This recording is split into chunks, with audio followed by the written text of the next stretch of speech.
Good morning. Today we begin the public hearings into Module 8, investigating the impact of the COVID-19 pandemic on children and young people across the United Kingdom. The impact was severe and for many long-lasting. Children and young people lost educational opportunities, they lost social interaction, they lost the protection from abuse they needed, they lost loved ones. Some suffered and are still suffering the debilitating consequences of long COVID. Mental health issues in children and young people have increased significantly. This module will examine those issues and more. I know a number of people were concerned about the timing of this module, knowing the effect that the passage of time can have on young memories. I understood that concern, and so in setting the inquiry's timetable, I sought assurance that we could obtain the evidence we needed for Module 8 and that many memories would not have faded. And so it has proved. We've gathered the evidence in a number of ways, from witnesses who can speak directly of the impact of children and young people in their care or for whom they were responsible, from the Children and Young People's Voices research project that the inquiry commissioned, and from our listening project, Every Story Matters. Ms Claire Dobbin, King's Counsel, will explain more in a moment, but essentially we should be hearing from children and young people themselves, albeit not directly. Their voices will be heard. We shall start, as we always do, with an impact film. This is different from previous films in that it includes the anonymous comments of children and young people taken from the research project. It is voiced by adults in order to protect the identities of those young people. I am very grateful to all those who contributed to the project and to the making of the film. There may be some who find parts of the film distressing. If you are one of those and following online, may I suggest you pause the live stream and return after about 22 minutes. If you are here at Dorland House and you would find the film distressing, please leave the hearing room in a moment. The inquiry's website provides links to organisations which may be able to help, and at the Hearing Centre we have the Hestia counselling team ready to assist. After the film has been played, we shall reassemble, and Ms Dobbin, counsel to the inquiry, will begin her opening submissions. She will set the scene, provide some background, and explain the issues she will be examining in the module in more detail. I will now pause for anyone who wishes to leave the hearing room or press pause on their device at home to do so. Play the film, please.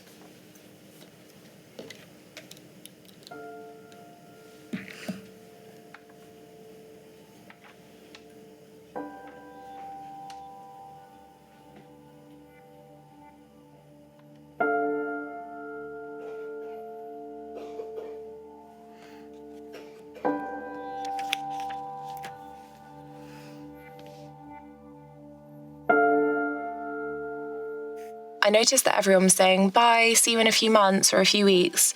And I was thinking, what's going on? It took a couple of weeks for me to realise that I wasn't going to go back for a few months or weeks.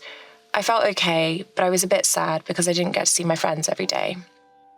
When we were told that we were going to go into lockdown, I was fine with that because I had a really good family situation. Me, my brothers and my mum. I normally have a party for my birthday, but that year we went on a walk and loads of cars were at the end of the road, and it was all my friends and family and they were all saying happy birthday. It was really nice. I hadn't seen anyone in a month and I was really happy to see everyone. We always used to go on the rainbow walks and we would always make new rainbows every day. We used to have a massive window and we would just fill it up with all the different rainbows, then watch people come past and spot them. My friend passed away. When I was speaking to her, she sounded like she was getting better. All of a sudden, she passed away. It led to me being really anxious. I was really scared, trying to make sure I never got COVID because I didn't want to die and I didn't want the people around me to die.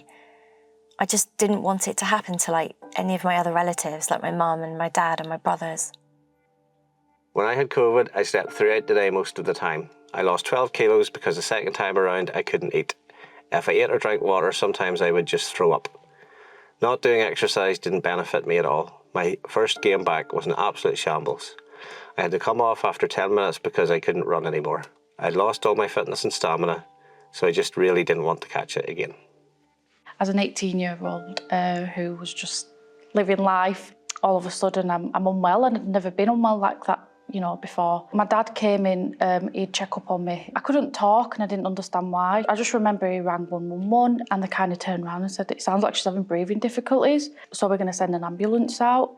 I was a very confident young girl, but in that moment I felt like, a child, and I just wanted my parents around me. They did the x-rays and then they came back and said that the COVID had impacted my lungs, and they've decided to just keep me on the ventilator and let my body sort of recover that way. Once I'd left the hospital and I'd come home, there was a lack of awareness on another level. And then on social media, I had a lot of people messaging me, like, oh, are you okay? We didn't think it was real. We thought it was all a bit of a joke. We've still been going out. And I was like, no, you need to stay at home. I'd love to go out. We all would have, but the reason we didn't was to take care of ourselves and those around us, especially like around the areas that I live in, multi-generational households. In an overcrowded house, in terms of mental health, not having space, maybe not even having a room, maybe you share a room with a sibling, which was why especially young people in that instance as well resorted to leaving the house, going out. I know a lot of education moved online. How are you supposed to learn in a household that's loud and you've got a big family? A lot of people moved away from education. I wanted to go on and study, and I tried, but it was online. I just physically cannot learn that way. I dropped out of education and I've not looked back since, but for some people it's not always as easy. We didn't have many devices to go around because my brother also needed a device and Wi-Fi. Schools couldn't give us laptops or anything. Imagine a parent has 5 children. How are they going to have 5 devices to go round? It was so much of a headache for my parents, especially because they had to sort where to get extra devices from. We shouldn't have to borrow devices. They should have provided us with something, really. I've got 3 children and I'm a single parent. As you can imagine, it was really tough. Different ages, so 3, 9 and 11. He's got ADHD and autism, so yeah, it was tough. I think being confined, just us in that house, was hell. Normally we'd have a team of people around us, so my mum would be on board, the school's on board, We had none of that, obviously. He was just about to transition into high school, so we couldn't do any of that. He didn't get to go trial school. He'd just got a trip, so he was getting all packed. We were getting ready for that. That didn't happen. So all that on him. When he did start high school, he couldn't cope. He just couldn't handle it. Having all that time off was just no good for him at all. We were given logins for different apps, for them to do schoolwork. 3 different ones, imagine 3 different children at different levels. At the time, I just had a phone. So even like logging on to, get him to do schoolwork. In the end, I just said, we're not doing it. We're just going to try and get through and let our mental health survive this. But I definitely saw a difference with the girls around pulling back a little bit, not being as confident. Going to nursery every day and then it stops and it's just me. They became more needy on me. And then I felt the pressure because when it came back to normal, they don't want to go to school, they want to be with you. The interaction into high school could have been maybe recreated, or the school trip that they all missed out on. Really important to these kids. Remember, you get to year 6 and it's like, right, you've got your, an activities week. You pack for it, you're excited, gone. That doesn't leave you as a child. That's one of your core memories. You don't get that time back. You don't get your childhood back, do you? My sleeping schedule was shocking over lockdown. I'd be up until about 4 o'clock in the morning and then have to get up and do my schoolwork while I was shattered. The vast majority of teachers didn't have any experience of teaching lessons online. Different schools had different approaches, different expectations. So you would hear from colleagues working in a school down the road that they were being expected to teach every single lesson face-to-face on video plus marked work, etc. Other schools were merely setting work for certain years. We had a cohort of probably 25 pupils who were considered to be vulnerable, safeguarding concerns, not only in schools, but obviously domestic violence and other issues that were incredibly hard to keep tabs on. And really, really challenging for pupils where you knew that school was actually their place of safety. And when you think about some of our pupils with SEND, so particular learning disabilities, who would normally have an LSA, so a personal assistant in the class with them. Obviously on a Zoom call, that's not really possible. And so the access to the curriculum becomes a major issue.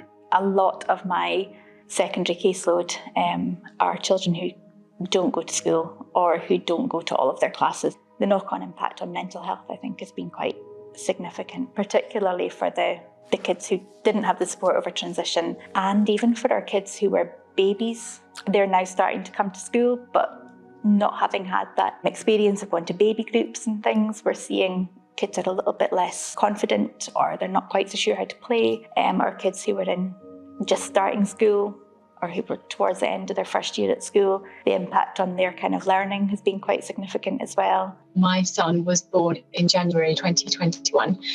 Baby classes didn't open for months.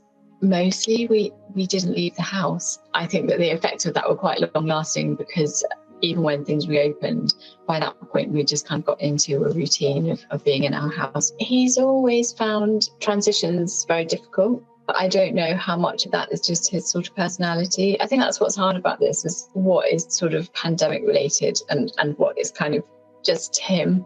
That situation in which parents were having to work remotely and do childcare 24/7 for months on end. I just don't know how people did that and, managed to stay remotely well within themselves. I got really behind on schoolwork in year 5. I think that's the time when you really learn to get on top of stuff and it gets harder. And I kind of missed that. And I remember I was so behind that my teacher had to email my parents and be like, she's not done anything. And I had 56 assignments that I hadn't done. So I received a timetable from my mum, and I had to do at least 3 on a weekend, and I had to do all my work in one day. And I just remember being like, oh my God, why didn't I do this at the time? Because it was just like so much effort to catch up on. The year 11s of that year group had their predicted grades. So they didn't have closure really for their education either, for their year 11. They didn't have their prom. They didn't do their exams. You're coached from year 7 to do. So they didn't have closure, and then they went on to do their A-levels.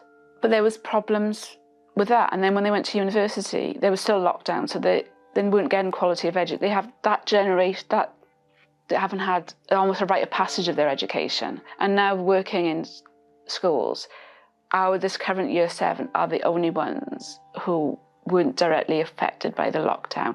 And you can see how differently their social skills have developed, how they interact with their peers better, how their literacy and numeracy are better. So there's almost like a gap of lost children almost that still need support. Schools offer a lot more than education.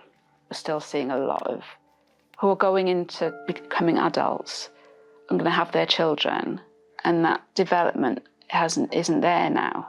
Unfortunately, I'm not sure how much young people were able to learn, and that's what the message that we were getting through. I'm too panicked to learn. I'm too unsure of what's happening with the future to have my mind in that mindset where I can gain an education or pass those exams. And I think that unsurety really impacted young people. Even speaking to some of them to this day, that the years that they have missed, they'll be paying for those years for many decades. That there's been a huge deficit in their learning, but also their ability to achieve the goals that they wanted to.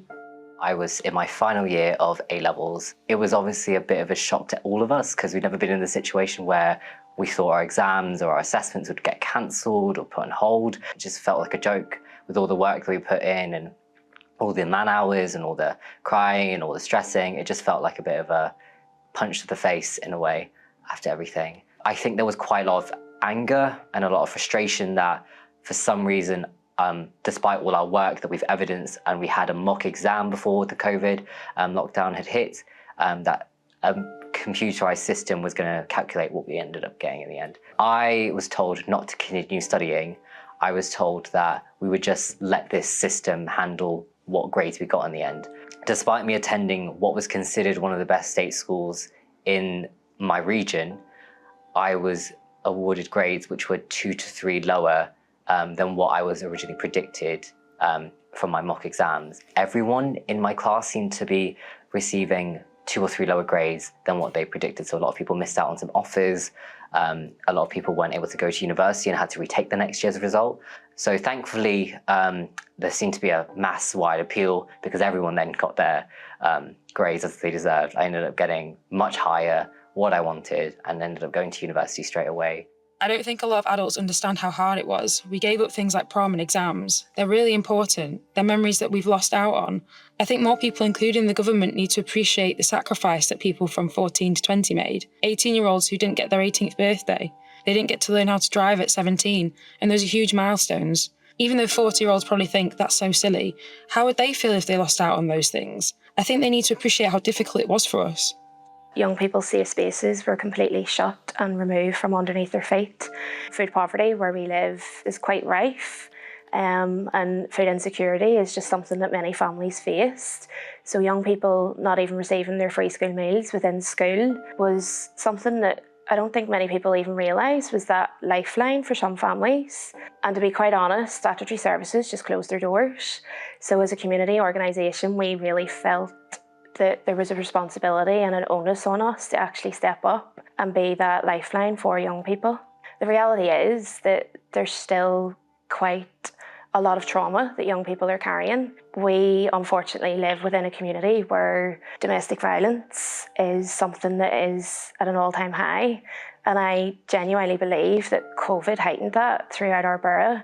You know, young people were within environments that wasn't safe for them, but they couldn't escape that also because they were constantly told, stay indoors, stay inside, you're not allowed to socialise.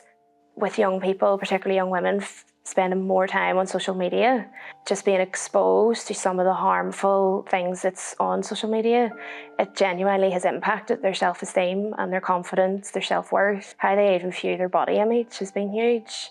We had young people who had hit their lowest point of their life, but whenever I was phoning a counselling or a therapeutic referral, I was told 18 months of a waiting list. I was actually told by a statutory service that if a young person hadn't made an attempt on their life, it wasn't critical. What we got told was that any work we do from that point forward will not be counted towards our exams. I would do A-levels, so I got told that it would not affect my grade whatsoever. So then my question goes into play, what was the point of doing it? What's the point of me taking them lessons? I really enjoy these subjects, but I'm not just good at learning, knowing it will not impact my future whatsoever. I would rather do something that I could see more benefit in impacting my future. I did get my A-levels, but it was teacher predicted grade. I remember a lot of people, including myself, initially got grades a lot lower than they should have got. But in all honesty, I felt like I couldn't really do anything about it except reset the year. And I didn't want to reset the year because I thought I've earned my way through it. I felt, in a sense, lost. And then 2 days later, they've come out with their teacher's predicted grade. Following that, I've seen a lot of people, a lot of my classmates, do something completely different to what they initially wanted to do. I remember one time when I went for a run at one of my parks, a local lady who I've never met in my life, she just turned around, she's like, why are you not at home? I remember she was saying something else like, this is your fault. There was a lot of blame upon young people, which did not really make sense, considering the fact that our decisions were coming from the government. The young people, they were trying to adhere to the COVID lockdown rules, yet they felt they were being blamed, which I don't think we were right to just blame the young people for it. People were watching the news, they were hearing narratives, and nowhere really did it include the voices or vulnerabilities of young people. So we found ourselves having to do things quite innovatively, set up mental health support groups online where at least young people could speak to us. Many felt like they were being left behind. You know, they felt like, you know, what they were trying to achieve was not important. But as I've said, the blame element was something that really came to the fore. I think other young people, especially from ethnic minority backgrounds, because of the way inequalities play out, felt further marginalised and blamed. And I think that was quite a difficult time where people wanted somebody to blame, and those disparities and inequalities widened further and further within communities. I did get pretty stressed sometimes, especially about sport. Just before the pandemic, I started going to the gym with my dad, eating healthier and trying to get better at football. Then that all stopped and I was getting stressed out because I couldn't move around. I couldn't work out and I lost fitness. I turned 13 in the first lockdown. My little sister is disabled and her conditions make her extremely vulnerable to infections. Lockdowns were when I felt safest, as it seemed like there was better understanding about vulnerable families like mine. But I eventually had to go back to school and mitigations began to be lifted. There was no real understanding the risk to my family was still there. I continued to wear a mask to try my best to protect my sister and asked for windows to be open for ventilation. I was eventually the only child wearing a mask and became a target for bullying, not just from other students, but staff and even parents. I was coughed at, sworn at, verbally abused, physically intimidated, had windows slammed shut, and experienced targeted abuse on social media. It only got worse over time. One member of staff even asked, what would you do if someone ripped the mask off your face? School became terrifying. Rather than address the issues, I was told the bullies would move on to someone else eventually. The failure of my school to manage the very real risk from COVID and the behaviour of other people forced me to make the decision to leave school halfway through my A-levels. All of my teenage years have been affected by the pandemic. Where the impact of lockdowns on young people has been acknowledged, the burden and impact on young people in clinically vulnerable families is never acknowledged. Like the toll of carrying the burden of being the risk to your vulnerable family member, having to advocate for improved air quality, defend yourself for continuing to wear a mask, or endure abuse because I remind people of a pandemic they'd rather forget. We were told to protect the most vulnerable, but why was it my responsibility to make sure school was safe enough for me to attend? My sister is 13 now and still extremely vulnerable. Outside of my family, who's protecting her now? I went to the doctor, and since it was such a new illness and people didn't really know what it was, I got diagnosed with scarlet fever, which obviously it wasn't. They misdiagnosed me. Whatever treatment I was being given, it just wasn't helping me at all, and I was just getting worse. As a family, we all contracted COVID in September of 2021. And my son in particular had a fever for about a day and was absolutely fine and recovered well.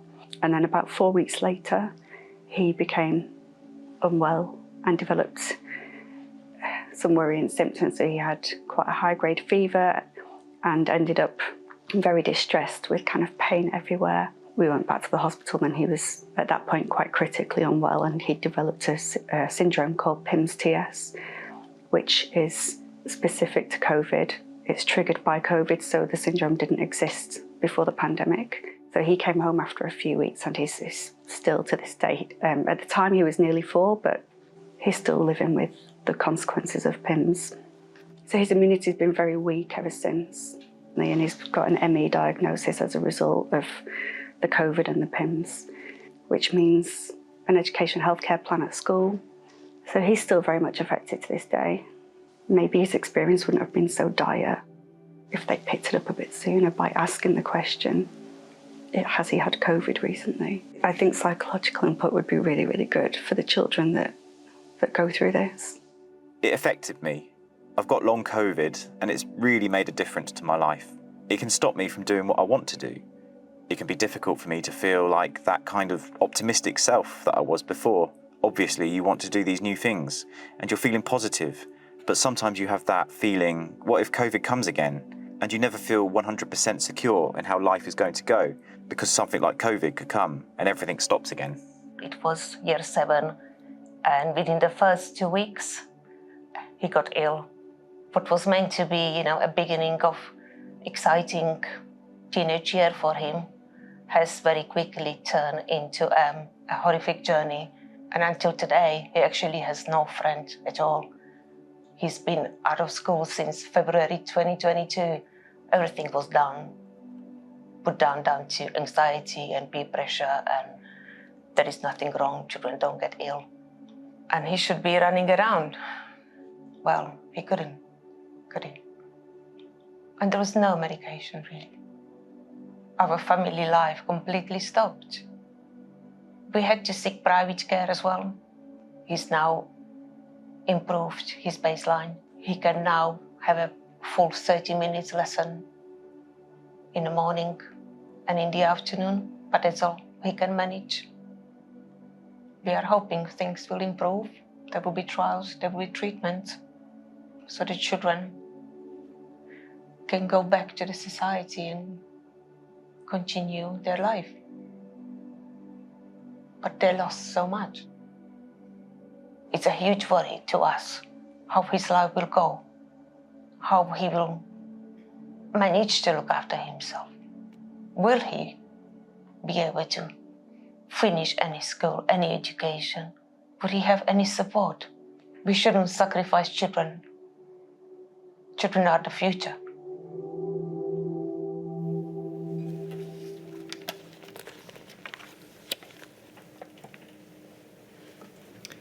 Thank you. Stubborn.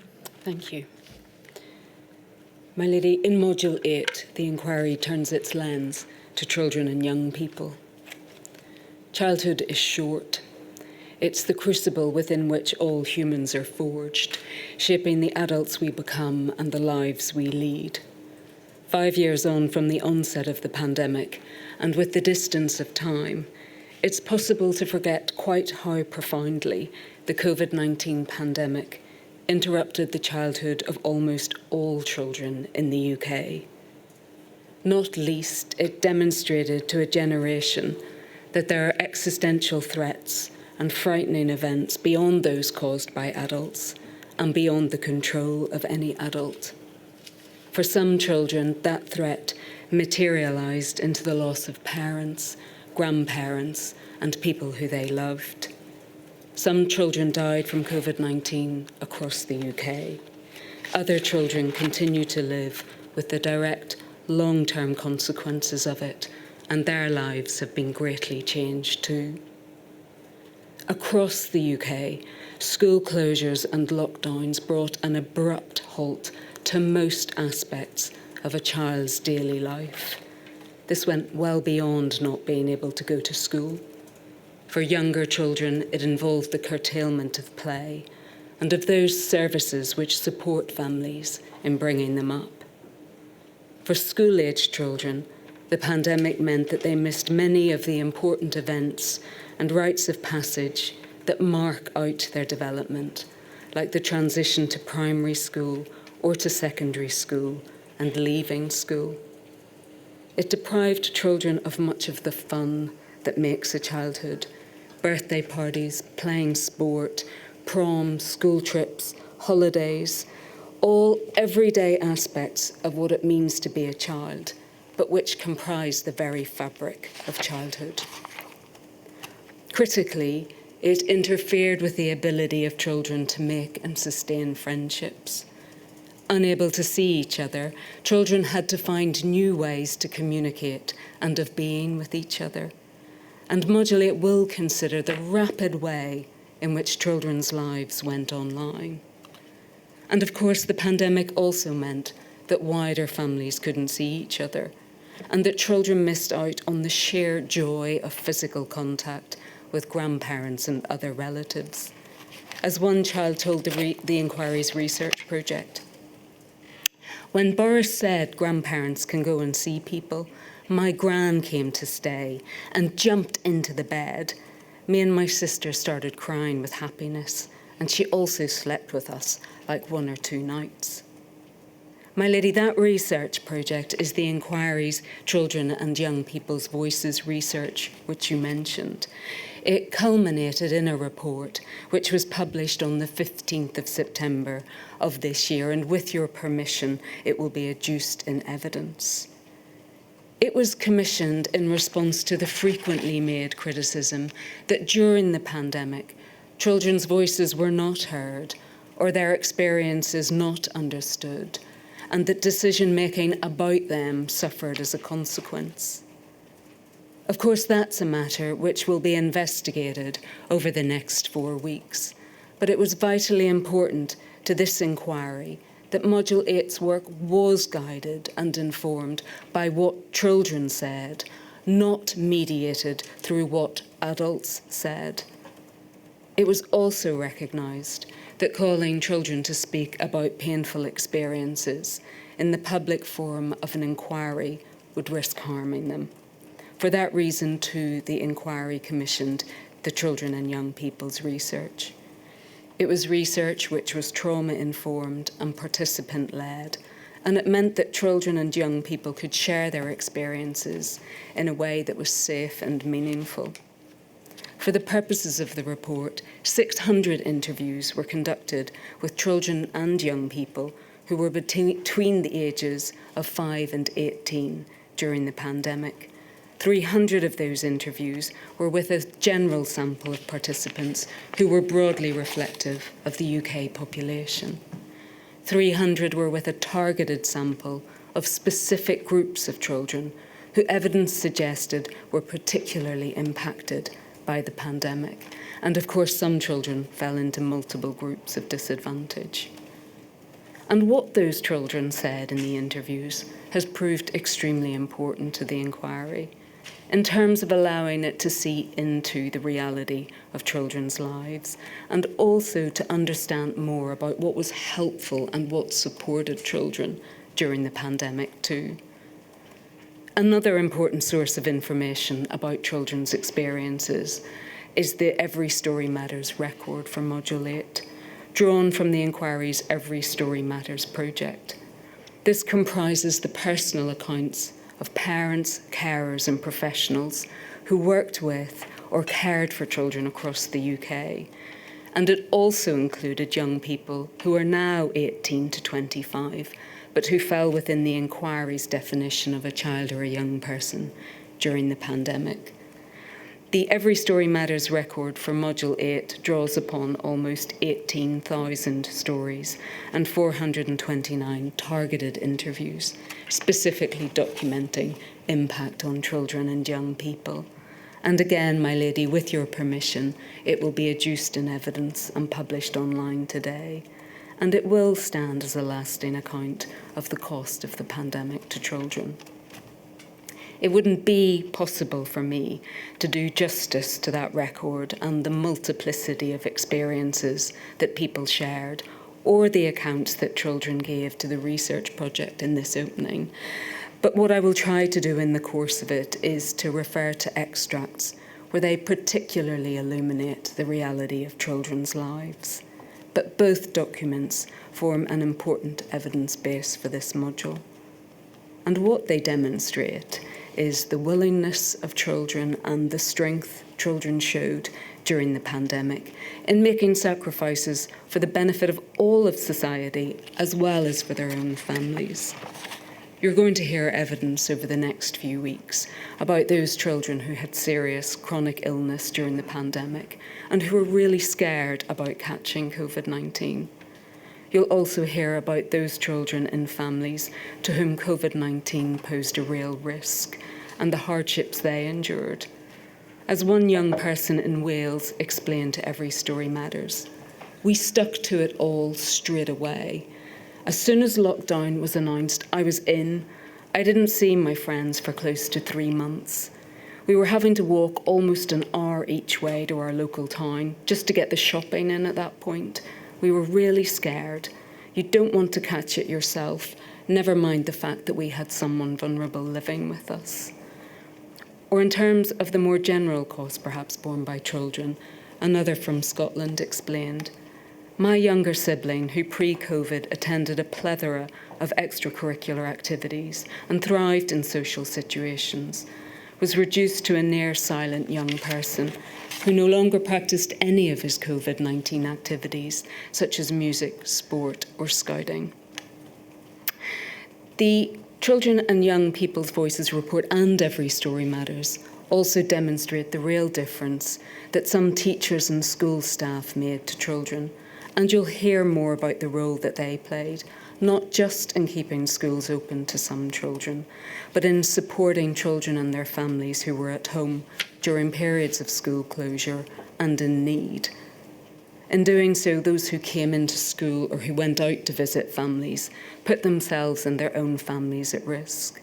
So too did other professionals who continued to see families and children in person.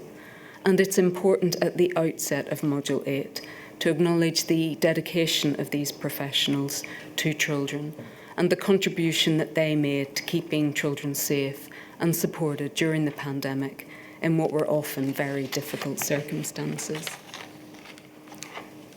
My lady, Module 8 will be hard to listen to at some points. And of course, much of its focus is on the difficulties that children faced and the concerns that endure about how hard hit certain groups of children have been. But, my lady, the Children and Young People's Voices report is a reminder that even in the face of the most difficult of experiences, children have great capacity for endurance, and that love and support can make a critical difference to a child's life. A principal aim of this inquiry is to make recommendations so that children might be better protected in a future pandemic. And on behalf of the inquiry, I'd like to express gratitude to everyone who participated in the Children and Young Voices research and in Every Story Matters for contributing to that effort. My lady, may I turn then to the structure of this submission? In this opening, I'll set out first what was known about the United Kingdom's children on the eve of the pandemic. Second, the pandemic's impacts on them. Third, some factual issues. And fourth, Module 8's approach to the evidence. Turning first then to the children of the United Kingdom. The evidence gathered by Module 8 demonstrates that prior to the advent of COVID-19, there were concerns about trends in children's lives across the UK and about the fragility of many of the services that care for, support and safeguard children. That starting point is of particular consequence in Module 8, given evidence of how limited plans were prior to the first set of school closures, as announced on the 18th of March 2020, and the subsequent lockdown, to deal with the consequences and the risks to which children would be exposed by this abrupt end to their normal day-to-day life. Put shortly, the implications were huge. The announcement on the 18th of March to herald a period spanning 2 school years, during which schools would be closed or subject to serious disruption. By focusing on impacts, I am not, of course, inviting you to assess decision-making through the perfect lens of hindsight. You may wish, however, to consider over the following weeks what was foreseeable about what might happen to children if they could not go to school, the sorts of infrastructure that might be required to educate most children in the UK in their homes, what might be needed to keep at-risk children safe, or to protect children subject to existing disadvantage from having their positions made even worse. A specific example is disabled children, to whom the evidence will return. Many receive specialist support and therapies in school, and some families may receive support in the home to help them cope. You will hear evidence that special schools remained open, but you'll also hear evidence that disabled children faced very distinct barriers in being able to physically attend school. And, as I'll explain in the course of this opening, the pandemic brought into stark focus the differences in the lives of the poorest children in society as compared to those who live in relative comfort. The Child Poverty Action Group, from whom you will hear oral evidence, explains, using the households below average income data, that in the year 2019 to 2020, 4.3 million children in the UK were living in relative poverty after housing costs, the equivalent of 30% of all children in the UK. Citing the Institute of Fiscal Studies, the Child Poverty Action Group states that 1.8 million children were living in the deepest level of poverty. That thread of socioeconomic disadvantage and its relationship to so many of the other disadvantages children are subject to is woven throughout Module 8 and the evidence you will hear. It is, of course, right to say that there are families from whom the pandemic brought welcome relief from the day-to-day grind of work, travel and the pressures of the calendar, and which enabled them to spend time together. But children in well-resourced families encountered loneliness and distress too. The evidence about children's mental health suggests that its impacts have been felt across all children in society. Declines in mental health were a concern before the pandemic, but Dr. Elaine Lockhart, Chair of the Royal College of Psychiatrists, Faculty of Child and Adolescent Psychiatry, explains in her evidence to the inquiry how rates of probable mental health disorder increased from 2020 to 2022. But what is of particular concern is her evidence that the most recent data indicates concerning rates of prevalence persisting. In 2023, 1 in 5 children and young people between the ages of 8 and 25 had a probable mental disorder, including 20.3% of those aged 8 to 16, 23.3% of those 17 to 19 years of age, and 21.7% for 20 to 25-year-olds. And my lady, we have that represented on a graph which is at INQ 000 588 191, which, my lady, I think gives some idea as to what has changed from 2017. Thank you. My lady, in relation to that statistic, that almost 1 in 4 17 to 19-year-olds in 2023 had a probable mental health disorder, the expert to modulate, Professor Newlove Delgado, from whom you'll hear evidence, notes the age of this cohort during the pandemic, and that they are a group who would have experienced major transitions and milestones during the period of restrictions. Her evidence also points to how some very specific groups of children were particularly vulnerable to developing mental health conditions too. So, for example, she points to evidence that young carers experienced higher levels of psychological distress and lower levels of well-being during the pandemic compared to those who were not young carers. In terms of those working with children, one contributor to Every Story Matters, who worked in child and adolescent mental health, said, "When I first worked in CAMHS, I had maybe a couple of young people on my caseload who were displaying risk, whether self-harming or suicidal. When I left in 2024, it was probably more than half my caseload who were either self-harming or suicidal."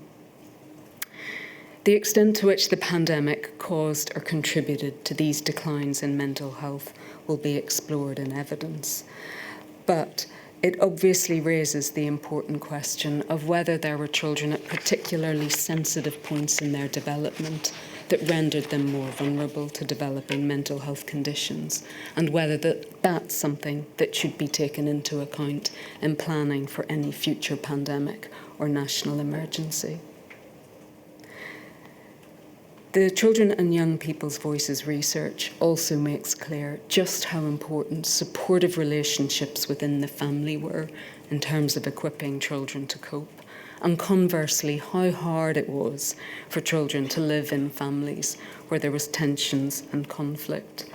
The Young Minds charity, in its evidence to the inquiry, makes the point that parents and carers are significant drivers of positive or negative mental health in young people.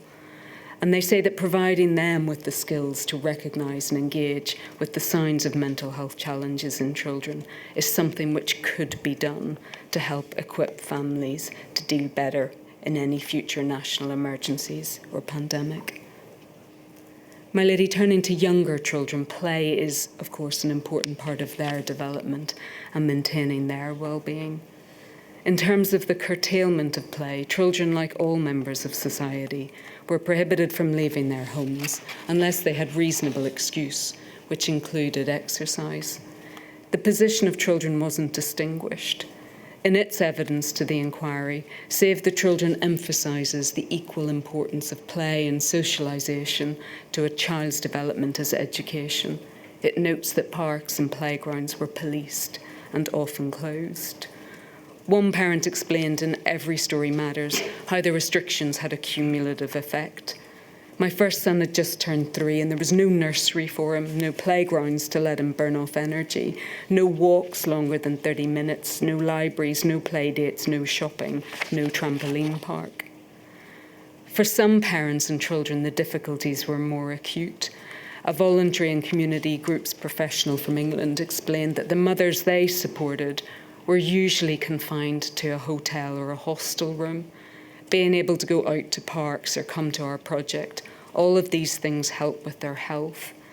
But being in a confined space where some of the young people don't even have space to crawl or move about, I think this affected their walking. Because if they can get on the floor, that's when they can walk.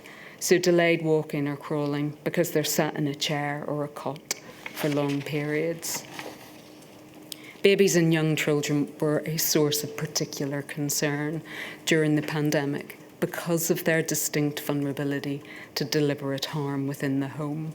And of course, in the pandemic, this was in the context of reduced informal support, but also in the context of reduced health visiting capacity, certainly in parts of the United Kingdom, and the use of remote assessments by health visitors as well, which evidence suggests some were concerned might impede their safeguarding abilities.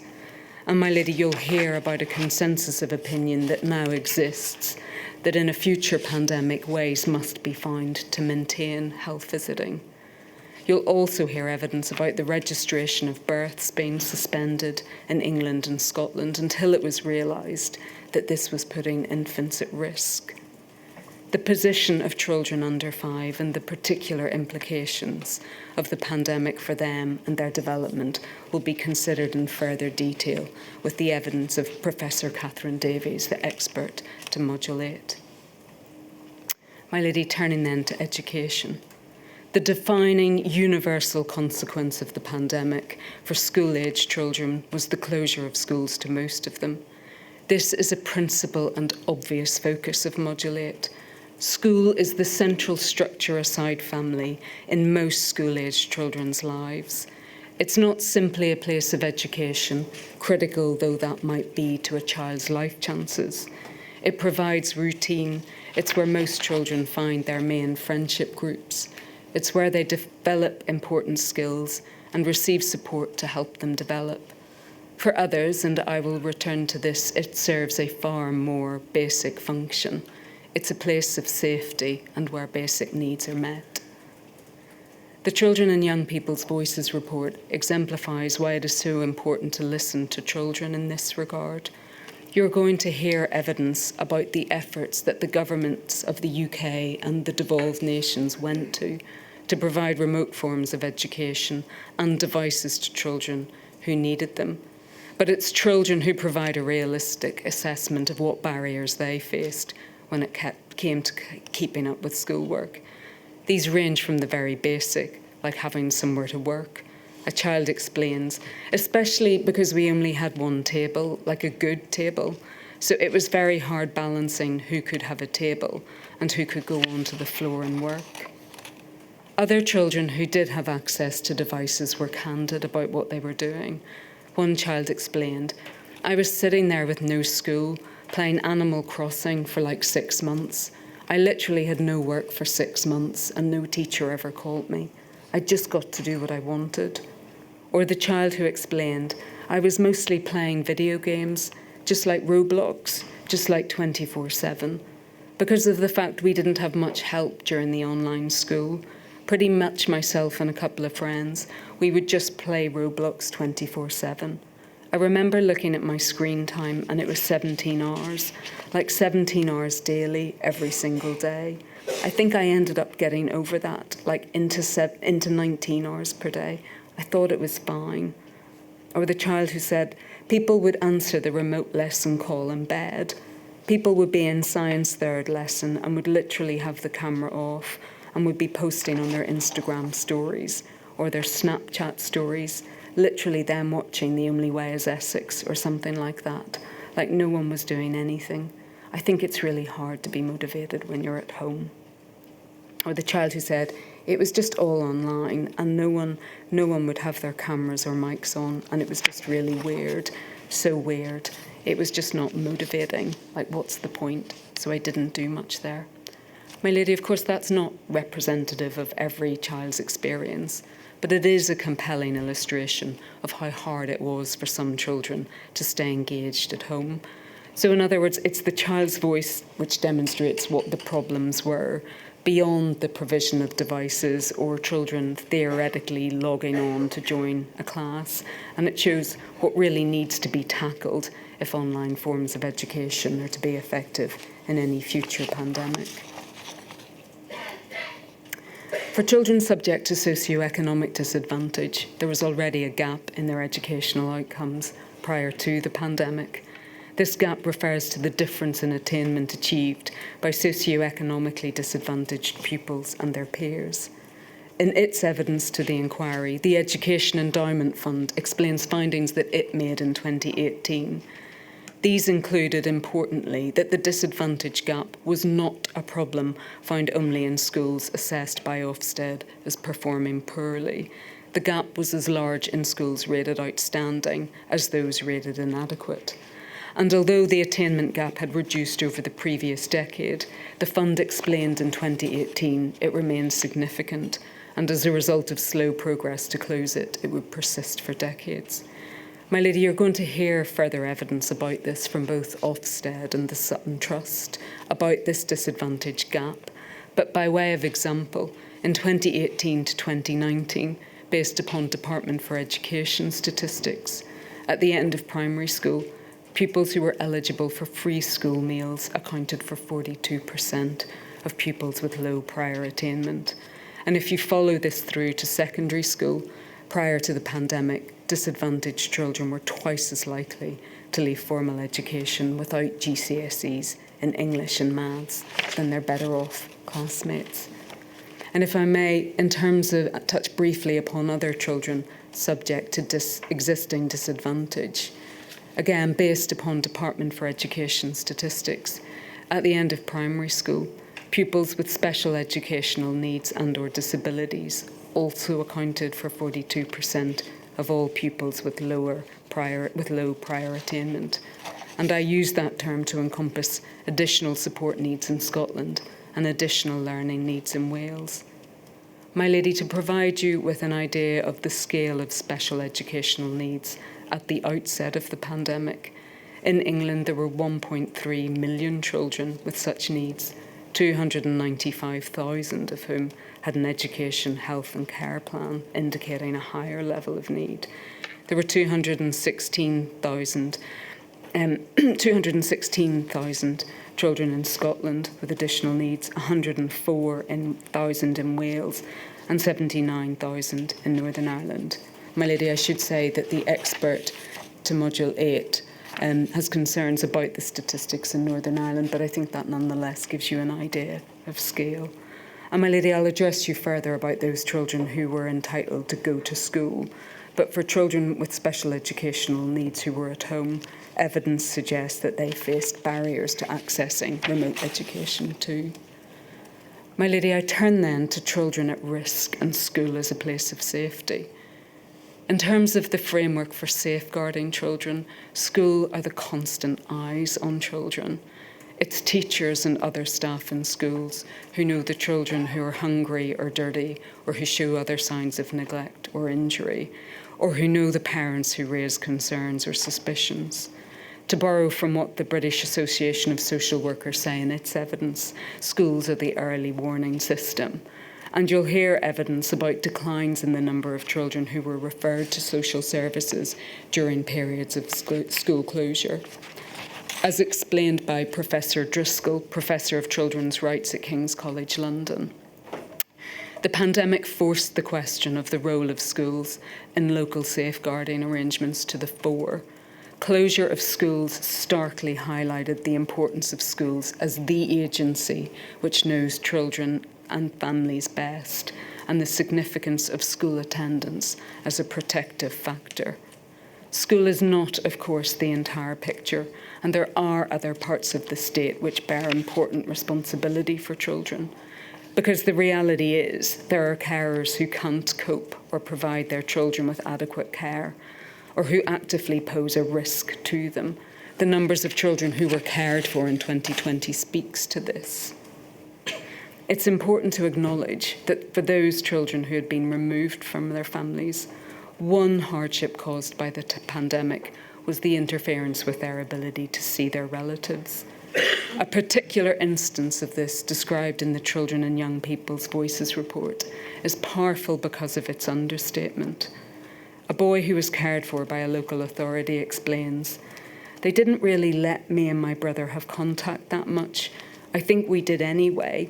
We did just sort of on the Xbox and stuff. But I think during the end of the pandemic, they started arranging like 10-minute phone calls and stuff. I guess it helps, but we grew up together, so I think we still need more than that." Or the child who explains how the pandemic put her placement in foster care under pressure. She says, "I think we were already heading that way, but I think if we weren't stuck in the house together all of the time, it might have ended differently if COVID wasn't a thing. It was a long process moving out. Like when I think about it, 2 months living with people where you're not like, they are your family, but they're not your family anymore is quite sad and traumatic. I have talked to social services about going to therapy, not because I'm sad, because I feel that when you've been through so many traumatic things, your brain locks them away, and I'd really like to unlock those things." A community worker from Scotland explained about an 11-year-old girl who she was involved with and cared for, that she had been involved with her foster carers since she was 4. One of her foster carers had a respiratory problem and they asked the girl to leave.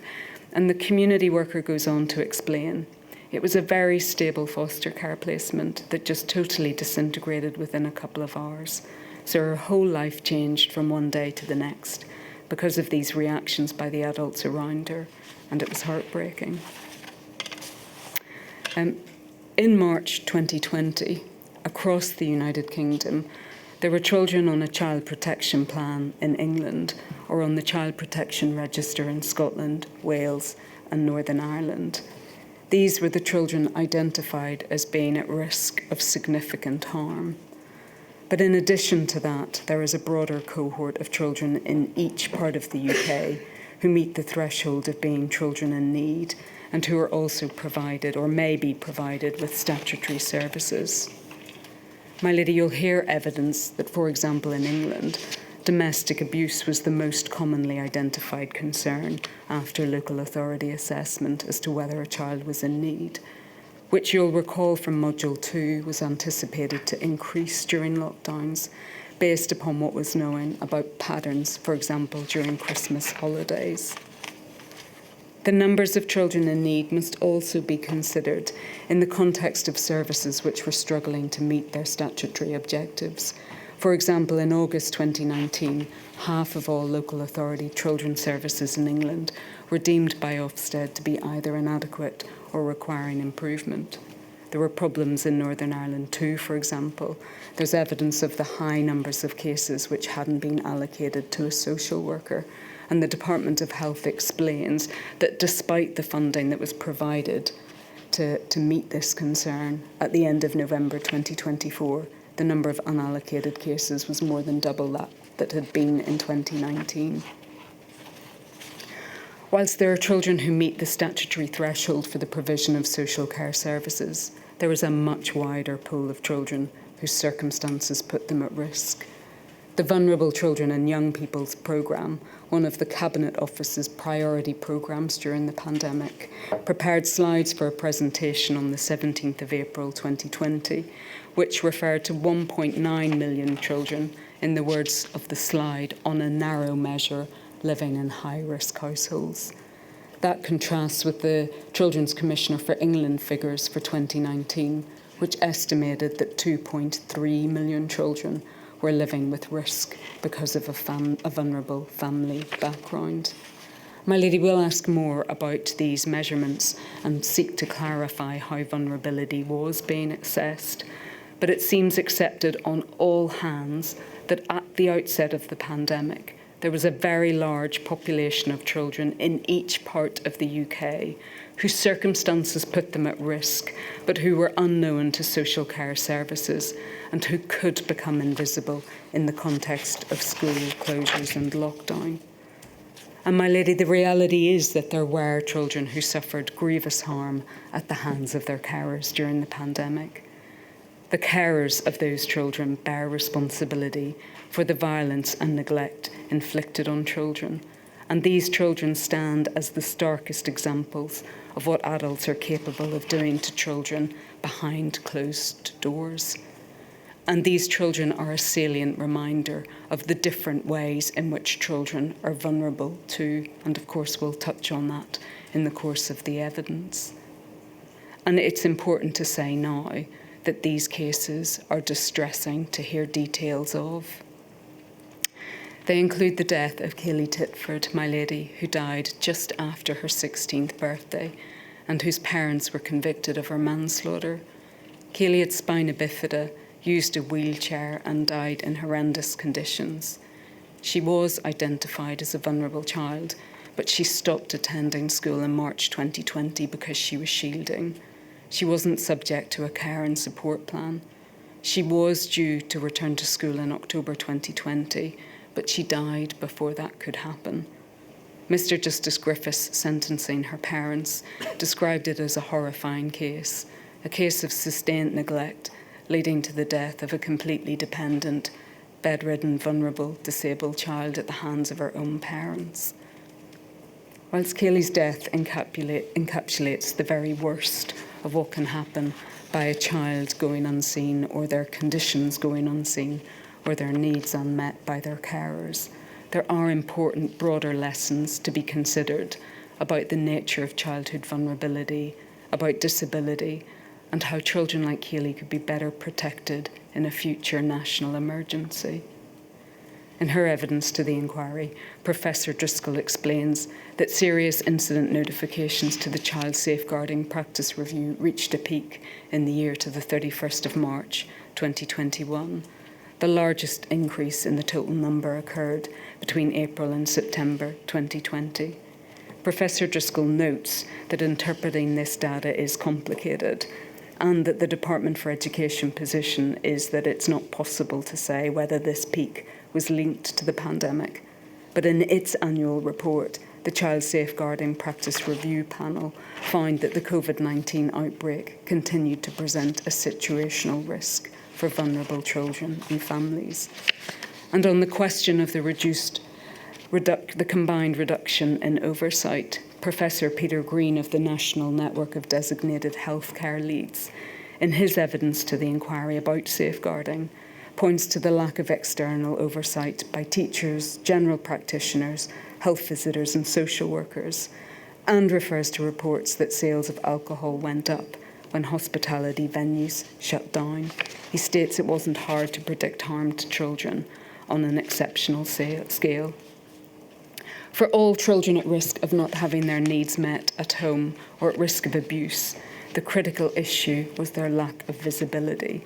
And it leads to one of the first thematic issues which arises in Modulate, the question of whether, in the context of increased risk, standards of care afforded to children diminished. In Modulate, this will be examined in some of these following ways.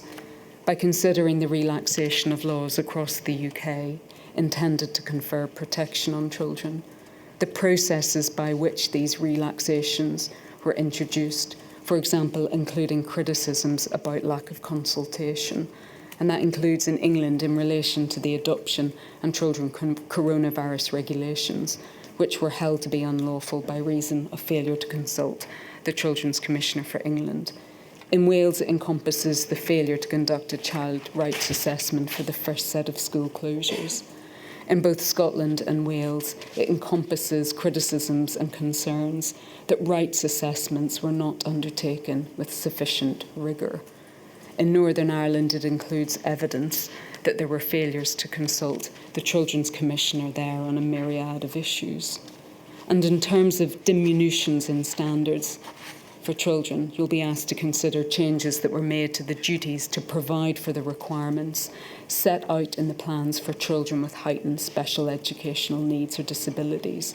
So, for example, in England, education, health and care plans, whereby the duty went from an absolute one in England and Northern Ireland to one of reasonable endeavour to provide, or best endeavours in Northern Ireland.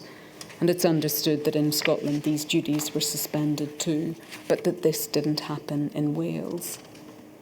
It also includes how changes were made to how social work was provided to children, enabling social workers to see children remotely, which the British Association of Social Workers describes as enabling parents and carers to curate what social workers see. Equally, parents and carers could use COVID-19 as a pretext to prevent social workers entering the home. Professor Harry Ferguson carried out research on social work during the pandemic, And he gives evidence that while social workers creatively improvised, coronavirus and social distancing imposed limits to child protection that no amount of innovative practice could overcome in all cases. This undoubtedly meant that some children were left exposed to risks of harm by their parents or other carers. In some situations, especially during the first lockdown, the children and family were only seen virtually by social workers and never in person. This happened less frequently as the pandemic progressed. My lady, that touches upon the risks children faced within the home, but what about external risks? At a meeting with the Security Minister within the UK government on the 24th of March 2020, the then police lead on child sexual abuse and exploitation and former Chief Constable, Mr. Simon Bailey, referring to China and Italy, said that you can see there'll be increases of all forms of abuse, and that he had seen in his own force areas an increase in the level of domestic abuse and an uptick in offenders online. He explained that there were early signs that more people had viewed indecent imagery in the previous 2 to 3 days than had in the previous 2 to 3 months. In its evidence to the inquiry, the National Crime Agency makes the simple point that school closures and furlough caused more children and child sexual abuse offenders to be online. The increased time that children spent online was identified as a threat.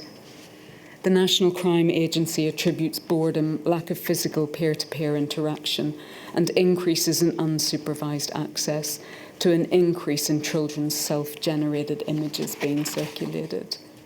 It's its conclusion, that is the NCA's conclusion, that the restrictions imposed because of COVID triggered both temporary and accelerated ongoing changes to child sexual abuse offending for several interrelated factors which contributed to this trend. But it includes issues like a surge in online exposure to harmful content. So, for example, lockdowns leading to increased screen time for children, exposing them to inappropriate and harmful online content, including exposure to violent pornography, a rise in peer-perpetrated sexual abuse and the erosion of protected environments. And the Children's Commissioner in Northern Ireland gives a Northern Ireland specific example of children being exploited and coerced to become involved in drug dealing and rioting in Northern Ireland in 2021. But he points in particular to a huge amount of social media surrounding these riots, and he regards lockdown to have been a factor in this. He describes the pandemic as having turbocharged children's online lives and having ushered in a normality whereby children spend large amounts of time online, including babies and toddlers. My lady, that evidence about how the pandemic changed or accelerated the way children use technology, coupled with what appears to have been a weak and ineffectual regulatory framework, although Ofcom will be asked questions about this, clearly poses questions as to what children were being exposed to. My lady, I've touched upon children who were invisible or hidden at home, but there were other children who were largely invisible as well for different reasons, and you're going to hear evidence about this over the following few weeks. But they include children who were detained in the Children and Young People's Secure Estate, a relatively small group of children, but the evidence about their treatment gives real cause for concern. It includes the lengths of time children were being locked up for and the extremely restricted regimes applied to them.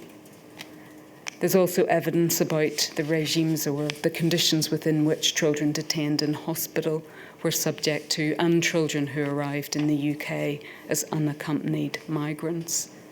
These were all children at risk of suffering from more heightened forms of isolation, and thematic questions arise as to whether decision makers took sufficient account of the very distinct characteristics of children and gave anxious consideration to whether children needed to be treated in the same way as adults. My lady, I'm going to turn, if I may, briefly then to the facts. and the decision to close schools across the UK. The decision to close schools in each part of the UK, as announced on the 18th of March, had ramifications which are difficult to overstate. At the least, it gave rise to an immediate need to provide education to almost every school child in the UK in their own home. In England, evidence that the Department for Education didn't start planning for the closure of schools until after the 16th of March 2020 is a cause for alarm. Mr. Jonathan Slater, the former Permanent Secretary to the Department for Education, has provided evidence to the inquiry that between January 2020 to the 16th of March 2020, the Department for Education's contingency plans were premised on the assumption that schools and other education settings would remain open, and that according to him, that was in keeping with the government's overall approach to pandemic preparedness at the time. Sir Gavin Williamson's written evidence is to the same effect. He explains in his words that there was a discombobulating 24-hour sea change from keeping schools open on the 16th of March to discussions about closing schools on the 17th of March. He explains that his focus from February to mid-March was on keeping schools, colleges and other settings open. He did not ask Department for Education officials to prepare an assessment on the impact of school closures because school closures had not been recommended and Number 10 officials had not commissioned this advice from the Department for Education either. According to Mr. Slater, it would clearly have been much better if the Department for Education had been invited to start developing contingency arrangements for closing education settings at an earlier stage in the pandemic, because no contingency plan had been prepared beforehand. Similarly, Sir Gavin Williamson suggests that a reason why the Department for Education did not plan for the closure of schools was that Downing Street had not asked it to. In his statement, the former Prime Minister, Mr. Boris Johnson, takes issue with Sir Gavin Williamson's characterisation of a 24-hour change in approach and suggests that the Department for Education was aware of the possibility of closing schools. His evidence suggests, but it is a matter to be explored with him, that he thought that planning for school closures had been ongoing. My lady, this gives rise to the first of what appear to be some important differences in the evidence of these witnesses. You will hear evidence from Mr. Johnson focused on these apparent disputed facts, and you'll also hear evidence from Professor Sir Chris Whitty as well as to his perspective on the advice that was given as well about the prospect of school closures. 5 years on, why does this matter? My lady, it's my respectful submission that it is significant that there should be any dispute about whether planning for so seismic an event existed, or any lack of understanding on the part of the Prime Minister as to the state of planning for school closures, given that it was he who ultimately made the decision to close schools to most children. And perhaps alarming is the suggestion that it was not for the Department for Education to instigate its own planning for school closures, but to wait for it to be commissioned. And again, I repeat, it's critical because of the implications of closing schools to most children, absent a robust plan as to how the consequences and risks of that decision would start to be mitigated. But of course, it's also important for the future and to potential recommendations about how scientific advice about school closures is provided and interpreted. My lady, that means that Module 8 will ask witnesses about the advice that was being provided by SAGE from the 4th of February 2020 onwards about the role that mass school closures might play in limiting transmission, and why from this point advice appears not to have prompted the preparation of realistic, detailed plans as to how the consequences of possible mass school closures would be addressed, and that will be considered more in the detail of the hearings. But a draft 3-page note from the Department for Education of the 15th of March, which the inquiry understands was finalised and provided to the Cabinet Office, set out the stark headline implications of universal school closures in England, which now needed to be confronted. They included that almost 9 million pupils could not be guaranteed to receive an education for the time their school closed, that remote learning would not work for all, because schools' ability to provide it would be hugely variable and many children didn't have access to the relevant kit. And many didn't live in adequate home environments, that the most vulnerable children were much safer in school than out of school, that parents and siblings of children with special needs or disabilities would face a higher burden of care.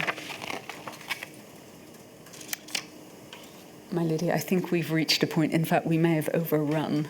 And if I have, I apologise. But I think it might be necessary. It might be time for a break. Of course, as those who haven't been involved in the inquiry hearings before will understand, we take a 15-minute break every so often for the sake of stenographer primarily, but everybody else as well.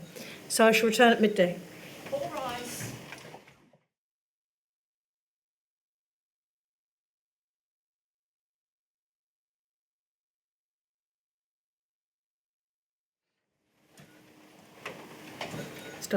Thank you. My lady, before the adjournment, we had reached the 15th of March.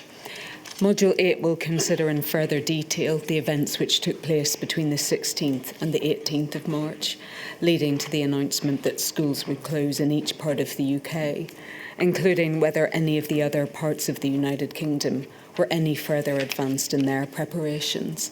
But indications are that they were not. The Welsh Government acknowledges in its opening submissions that there was inadequate planning to close schools for most children in March 2020. The Scottish ministers identify in their opening submissions that there was limited preparedness at all levels of the system and that contingency planning had not anticipated long-term school closures for most children and young people. The evidence submitted on behalf of the Department of Education in Northern Ireland explains that because there was no agreed executive committee position prior to the 18th of March on whether or not schools should close, officials maintained the basic position that all schools should remain open unless advised to do otherwise.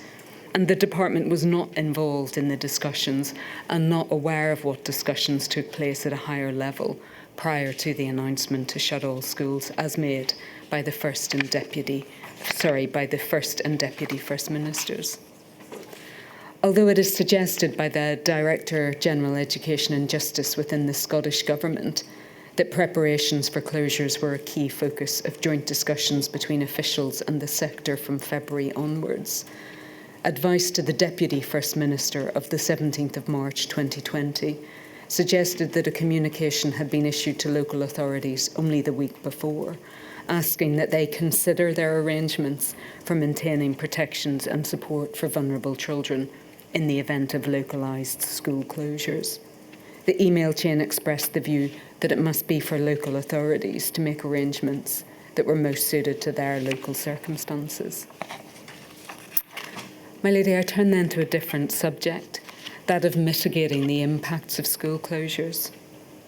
As stated at the outset of this opening, there was, at the eve of the pandemic, good reason to be concerned about the precariousness of many children's lives, the level of disadvantage they faced, and the fragility of services to children across the UK. Two of the principal actions taken to mitigate the effect of school closures were the policy of allowing vulnerable children to attend school and the provision of remote forms of education to children in their homes. In terms of the vulnerable children policy, each part of the United Kingdom arrived at its own definition of a vulnerable child for the purposes of enabling them to attend school. Each part of the UK included those children who had a social worker, so in other words, those children at the highest index of risk. And they also provided for a discretion for schools and local authorities to deem a child as vulnerable as well, and included other children too. But, my lady, witnesses raised concern about the approach that was taken.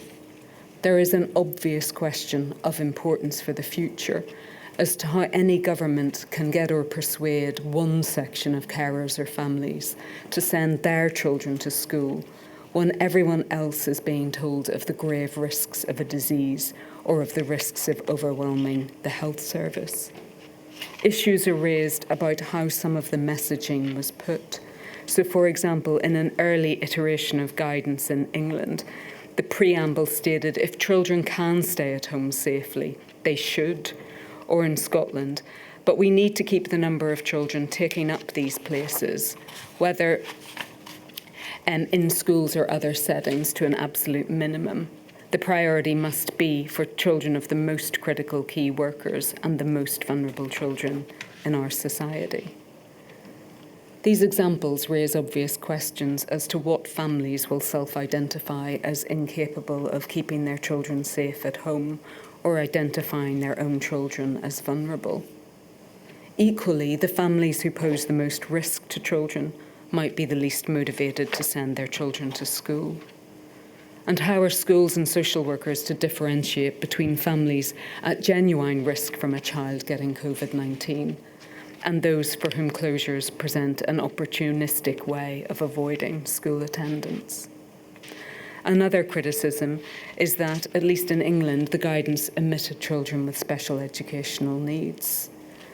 There may be an issue as to the large number of children with such needs, but some witnesses question whether a more nuanced approach could have been taken. In Wales, Scotland and Northern Ireland, the plans did not envisage that individual schools would remain open, rather that hubs or clusters would operate. And there's a question as to whether this specific form of provision was less attractive. But the point is this, my lady. During the first set of school closures, children attended school in very low numbers indeed. And perhaps if I can have on screen INQ 000 588 179. This is a table prepared by Professor McCluskey, the education expert to Module 8. And my lady, what it demonstrates is that children who physically attended school in England represented about 1.7% of the wider pupil population on average.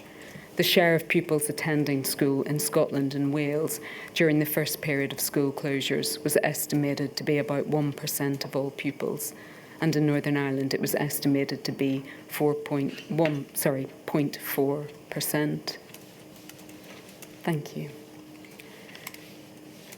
And it quickly became apparent after the 20th of March 2020 that the proportions of vulnerable children who were attending school was very low indeed across the UK, and you'll hear evidence about what was done to try and address that.